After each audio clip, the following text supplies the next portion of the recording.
Hello, I am IceBeast, and welcome to The Last Federation. I did a one-off on this game a while ago, actually, probably about maybe a year ago, but I'm coming back to it as a playthrough. I have got the Betrayed Hope and Lost Technologies expansions. I should say that Arcen Games, or Arcen Games, I don't actually know how you pronounce that. I'm assuming it's Arcen, but I could be wrong. They provided me with a key for these expansions and stuff like that, so that was really kind of them. I will also say that this is not a paid video. Again, this is not a paid promotion in any way, but that was very kind. If anybody else would like me to, take an interest in their game, maybe give me free stuff. That's only half kidding. Anyway, we're gonna start a new game. We're gonna play on the normal difficulties, mainly because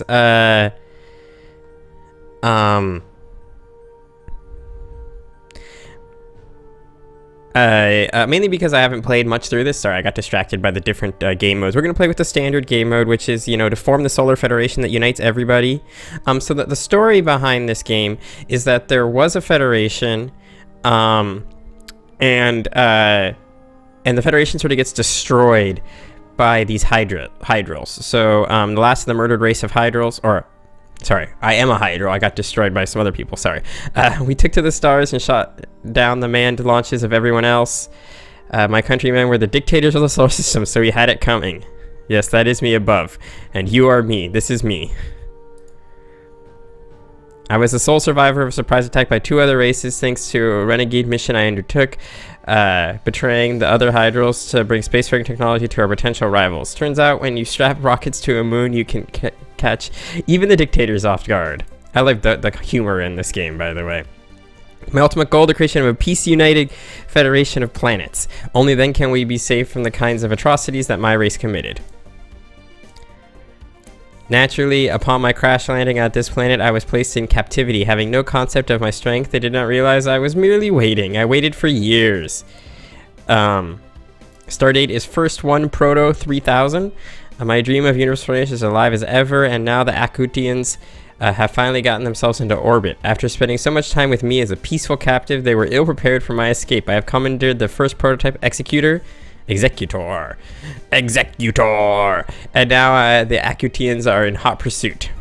The Akutians are still in the process of ramping up their space industry. That gives me a short window of opportunity, but soon their mechanical CEOs will be looking to the opportunity to make planetary acquisitions. These dangerous, immoral robots destroyed the last remnants of my race after that Evox almost wiped us out. Having them as my enemy was a given, I think. Here they come. I outclassed this force so severely that it will be impossible to lose, so now's a good time to put my ship through its faces. Alright, so we're gonna start with combat. Combat is a cool little turn-based thing. I may need to turn down the volume in post, that's fine.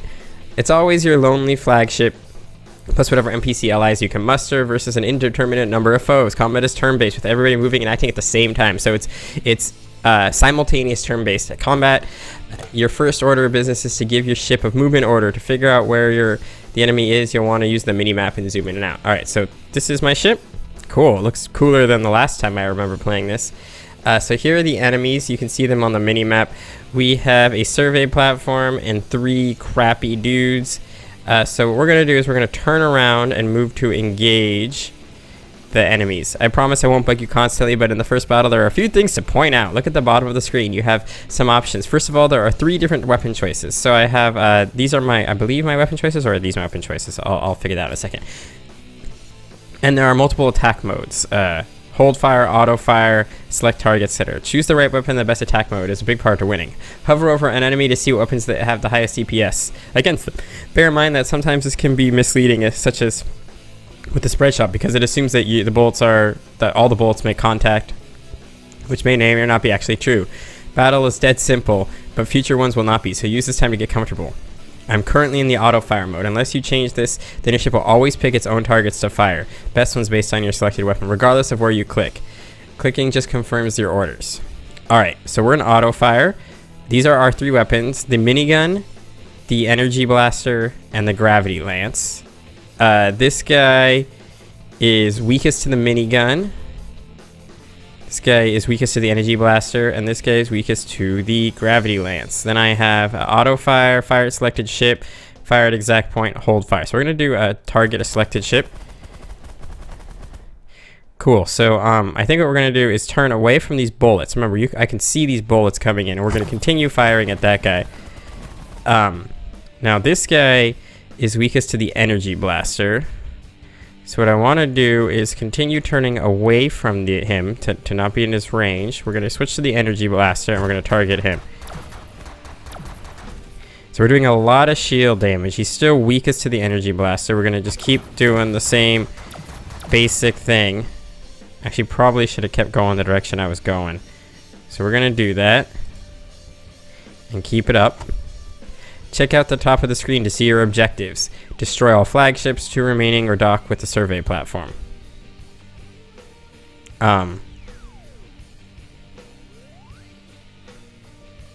So basically I can destroy the enemy flagships. I'll gain some credits. You can identify flagships by hovering over the quite large, and usually there's at least one chasing you. Alternatively, I can land, I can give them some text that will make them stronger, and they will likely a lot better. To dock with the lab, just fly over and wait. Your track timers will lock on. A lot of missions have completely optional side objectives that you can take on to ignore. If you destroy civilian or military buildings, there are consequences, helpful or harmful, but the battle keeps going until your primary objectives have been reached. The enemy shields are down. You've been attacking the enemy shields, so the best weapon for the job was one that does particularly, which is the highest overall DPS. Now the shields are down, the ideal weapon used against the enemy is probably just changed. Alright, so shields are down. Oh, I did not mean to do that, but we're going to come here. So yes, apparently the gravity lance is now the best weapon. And we're going to continue targeting this guy with the gravity lance. Alright, cool. Now we have one enemy flagship left. Where is the enemy flagship? There's a lot of ships now suddenly in here. This appears to be the enemy flagship. We're doing fine. These guys are vulnerable to the energy blaster. So we'll switch back to the energy blaster and target this guy. Let's hit these weaker ones. But we want to destroy this guy, who is, I believe, no, he's got the minigun now. I'm gonna turn away from here, away from these guys, basically. Oh, and we won. Once you win, you just apparently warp off. All right, cool. So that was the first basic mission. Hello. We won. Oh, and actually I have to click that. The Actians lost 10 base power, 28 effective power, and 1 armadas in the fighting. I took 11 turns. That's how much total damage I took. 40 hostile ships. I destroyed 19 ships. I got 151 credits. The Akutians really dislike me, and this took 9 seconds of relative time. Sweet mother of spaceships. It's the solar map. I'm going to introduce you to this gradually. For now, a lot of stuff is hidden. Don't worry about trying to create a federation yet. For now, you need to worry about gaining credits to spend, and you also need to accumulate a good amount of influence with a few races. A humble suggestion is that you start delivering spacefaring tech to the Skylaxians, Andors, or Peltians, and then run some dispatch missions for them to gain more credit. So basically, I'm going to give them techs, and then use the techs. I'm going to give them space tech, and then use that to give influence, and then run missions for them. I should be making myself more powerful and influential. So I am here at Tiamat, the Akutian homeworld. We can zoom out. There's not a whole bunch of stuff going on here. So I think we'll start with going to the... We're going to go to the Skylaxians. I want to communicate with them. How do I do that? How do I communicate with the Skylaxians? Oh, I click on them. That's the spirit. If you're going to form a solar federation, you're going to have to make some friends. Let's click hurry up. Credit is a super important concept. This is your social currency, so to speak. Doing things with races that they appreciate, or in some cases that intimidate a race, gain you more credit. You can then spend credit with almost any race. So it's basically money. But sometimes there are no friendly actions you can take with the race. Either you don't have anything to offer them, or they simply hate you. Like the Akutians.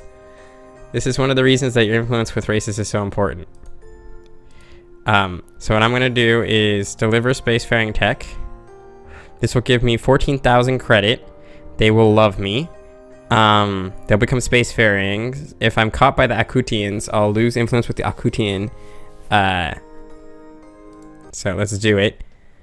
So I'm delivering technical dominance. This is going to be incredibly easy or impossibly hard, depending on how many races are already spacefaring. Just be careful of alerting those spy probes and make your way to the drop zone, and that's it.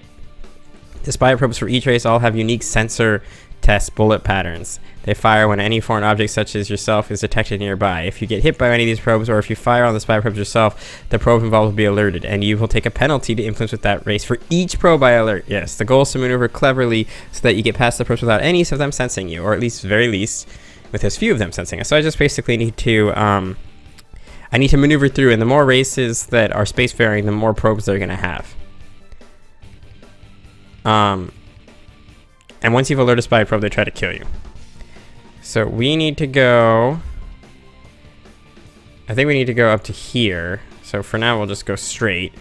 We want to hold fire, because firing on something apparently is bad. So this is the goal, and these are the sensor probes that are being launched. I gotta be very careful right now. What I really want to, okay, so they have a maximum length. Now what I'm trying to do is squeeze through here, but this guy's movement is going to make that very, very difficult. Whew, uh-oh. This guy's coming for me, though. This one right here is coming for me. I think I've made it. Nice. That wasn't too bad, because as they said, it was incredibly easy. Arcens are now spacefaring. They And are an advanced species and disapprove of your race's past actions.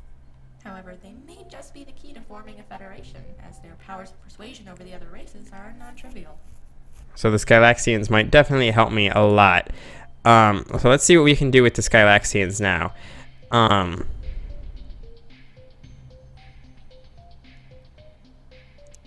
So I can do a joint mission to help destroy a pirate base, and I'll gain 3,500 credits. That seems like a good idea.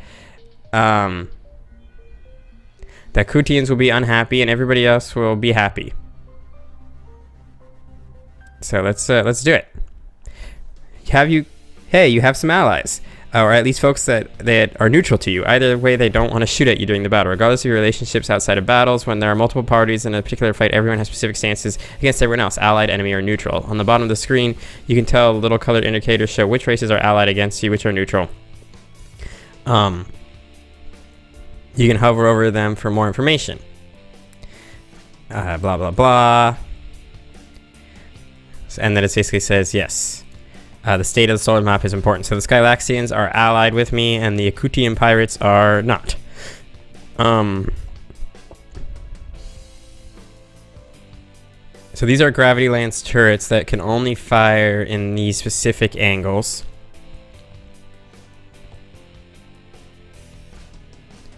So what we're gonna do is try to get in through here, I think. And then what we want to do is continue to come through here. What are you vulnerable to? Energy blaster. So we should at least switch to the energy blaster, and then we will fire. Can we actually, oh, we're targeting that. What are you vulnerable to? Energy blaster as well.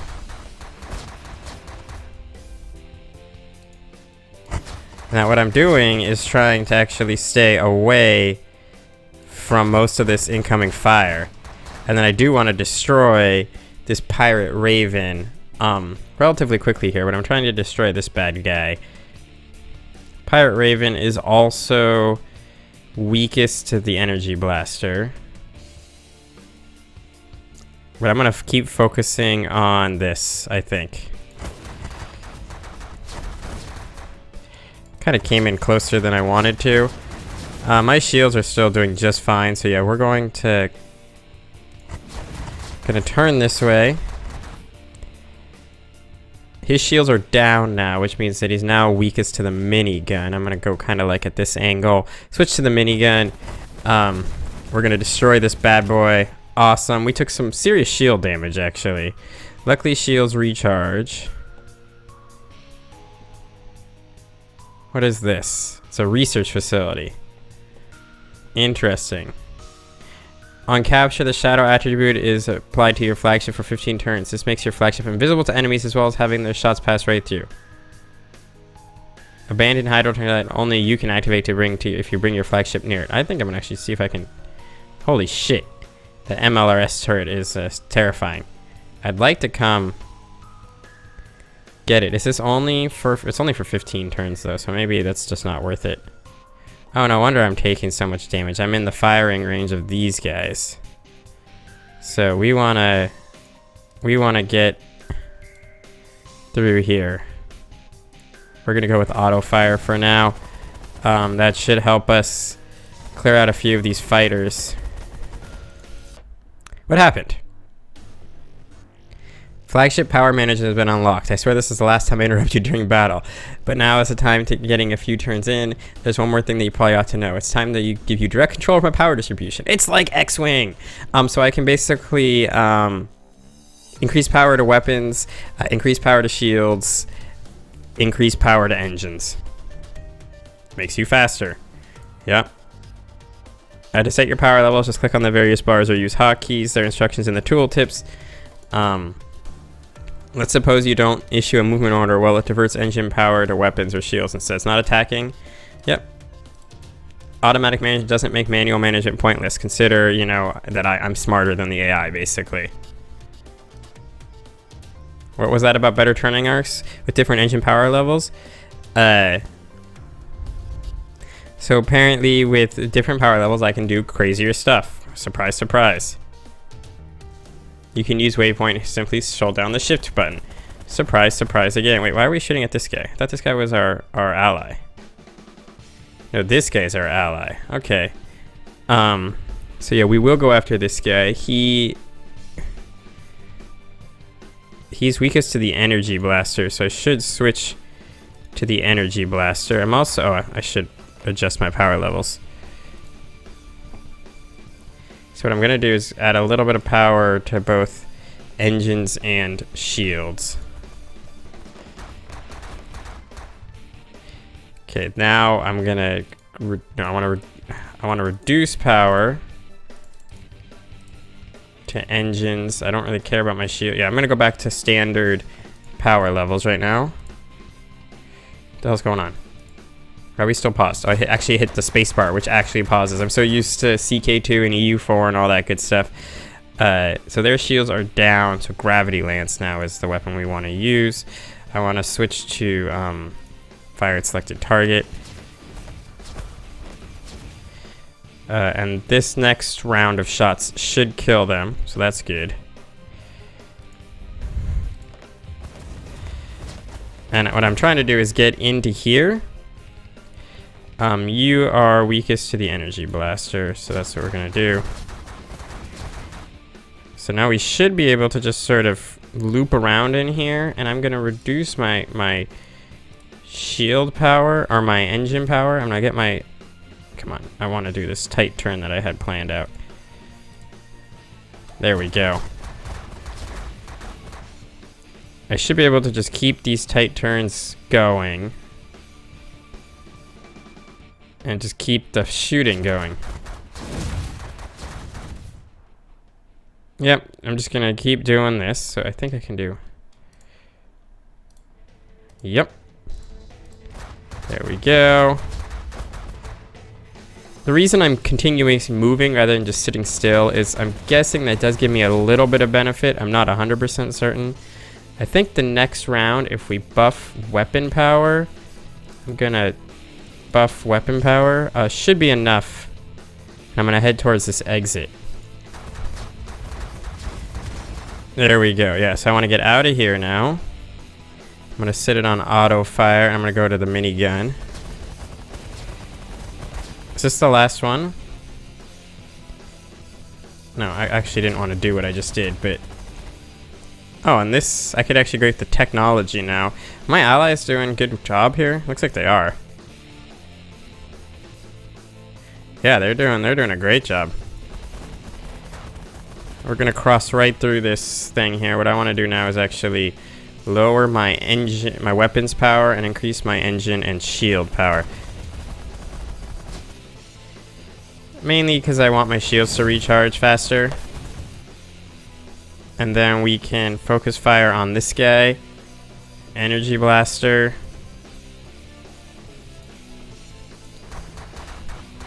And what I should do is actually reduce engine power again, increase weapon power, and this should do it. There we go. That was it. That was great. Gotta remember to hit the end combat button. Alright, so there are new tech progress button under your basic info tab on the solar map. It shows you what technologies you and all the other racers have researched.